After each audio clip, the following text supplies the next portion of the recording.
one win away.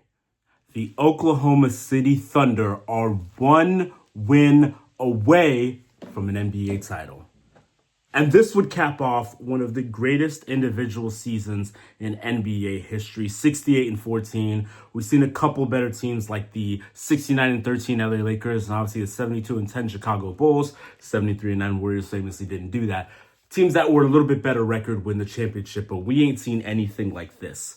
And this isn't the time because the series isn't over yet, but this isn't the time to go over how they got here, their legacy, what that means, and more additional information on how they went from where they were to perennial championship contenders, which they will be for the years to come. But the first thing I said to my friend who I was watching this game with, how bad must Paul George feel? Because he is directly responsible in some way for both these teams being in the NBA Finals. In some way he is. Him leaving the Pacers and then joining the Thunder, and then the way that he left the Thunder gave them a crazy amount of draft picks to go to the Clippers, giving them Gilgeous-Alexander, the pick that became Jalen Williams, who I'm going to get to very soon, and many other picks that allowed them to pick Chet and have them have so many picks that they can't even use them all. Wow. Okay, so let's get to this game. Game 5. Clearly, this was a pivotal game. Obviously, a Game 5, whenever the series is tied 2-2, is obviously a pivotal game. The team that wins that Game 5 usually wins about 75% of all series. So now the Thunder are in cruise control.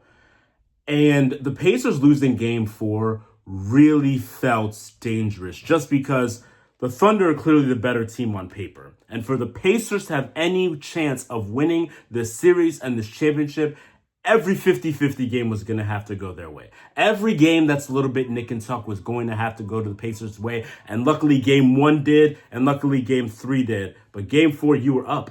You were up almost all the game. You were up by 7 going into the fourth. The Thunder, to their credit, put on a masterclass of a fourth quarter, but you guys just fell apart. And it didn't feel great to see because you felt like not only did the Thunder completely take control back, they've all but locked the championship now after Game 5. But this game, SGA provided 31 and 10. We know that Cason Wallace came off the bench and hit 2 threes, his first 2 threes of the entire series. Aaron Wiggins was important as well. Isaiah Hartenstein battling inside. Chet had a couple of phenomenal blocks, showing the true defensive weapon that he is. Lou Dort is always with great perimeter defense, holding guys like Nembhard and Mathurin to pretty, quiet games by their standards, or some of the games that they've been putting up. But this game wasn't about them. It was about J-Dub. It was about Jalen Williams. It was about that next guy who's the next star for the Oklahoma City Thunder. I'm not going to lie. When I saw last season about how much this guy was being hyped up, as, a future all-star who's so good, I wasn't convinced. I just hadn't seen that consistently. I thought that playing with such an on-ball dominant guard and such a dominant center down low, especially on the defensive end, and perimeter defenders everywhere would just mask how good J-Dub is, how good people say he was. So I wasn't that convinced that he was. And boy, did he shut me up. And I'll never forget, I'll be honest. There was a game against the Nuggets where he had, maybe like 7 or 8 points and was like 3 for 15 from the field. And the Thunder lost that game. I think that was the game that forced the Game 7. And I was like, wow, J-Dub, is he one of the most overrated players in the NBA? Because I'm not impressed with his consistency.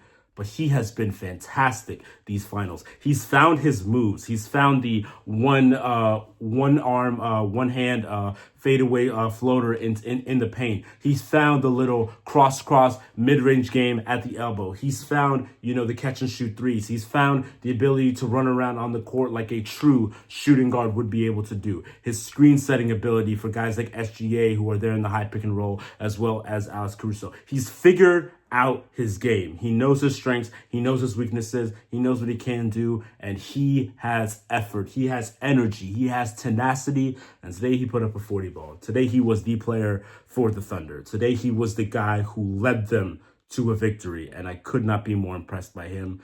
Fantastic job by J-Dub. He proved me totally wrong. This guy is a star in this league, and he will be for years to come, because we know now with the new CBA and the way the new contracts are, teams just can't hold players forever now, the same way that they used to be able to. We're all certain that some way the Boston Celtics are going to have to break up this team. And we don't know exactly why, how, it's definitely not going to be Brown and Tatum, but could it be Porzingis and White or Porzingis and Holiday? Would they have to let Al Horford go? Some way or another, they're going to have to take one or two pieces out of this God squad just because of the way that money is kind of set up now. But for the Thunder, who are still young and who still have things going very well, they're going to be able to keep this team for a long time. They are. And it's going to be fantastic to see that. But all the respects to Jalen Williams. Shai Gilgeous-Alexander played a phenomenal game as well. The Oklahoma City Thunder are cruising. They found their game, and they're not letting these little games pass them by. And they're taking advantage of every opportunity that they get now. They had a couple slip away from them, obviously game 1 and game 3. They got close to coming back, but they didn't quite. They shut the door on this game because the Pacers had came back. TJ McConnell was fantastic in the third quarter, but the Pacers came back, cut it to 93-95, and it's like, oh, do we have another comeback on our hands? Do we have another game 1 situation where we get stuff like a Miles Turner bank 3 and a Nimhart clutch 3 and ending with a Tyrese Halliburton game winner? They shut down anything like that happened, and they went on a big run after the Pacers had cut it to 2.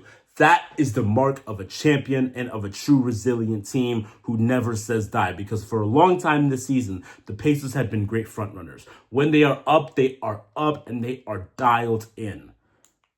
But we haven't seen them make many comebacks because they usually don't have to, but the guts and the mental toughness that they showed in these last 2 games was excellent. And now the Thunder are 1 win away from a championship. I'll say this on the Pacers side. Tyrese Halliburton has his injury. I feel extra bad for him because of all the criticism that he gets for making 4 game winners or game tying shots in these playoffs that either led to the overtime like in the Knicks game or outright won the game in some way. And he still has games like this where he will be scoreless in the first half and only score 4 points total with no field goals. Your best player doesn't make a field goal and you only lose by 11. You don't get blown out because Pascal Siakam took a bunch of the heat. He had 28. Aaron Nesmith, I felt like, was doing his thing. Miles Turner, who I'm more and more impressed with, just his ability to go against the 2 big dogs, Goliaths, that the Thunder have down low. He played really well. But Tyrese Halliburton, his injury really hampered him. And thankfully, you have a backup like TJ McConnell who has ridiculous energy and hustle. But he was poor. He was poor. And I think they get 2 days off for game 6, but it looks like his injury is going to impair him some way or another in game 6 and a potential game 7. So you feel for the Pacers just because of how close they believed that they were to a championship. But hey, it's not over. It's not over. But fantastic play by the Thunder. Great coaching decisions by Mark Daigneault. He figured out the roster. None of this Case and Wallace stuff starting anymore. Just go with the 2 bigs to start the game. And he did just that. He's figured that out. He's shortened up his rotation.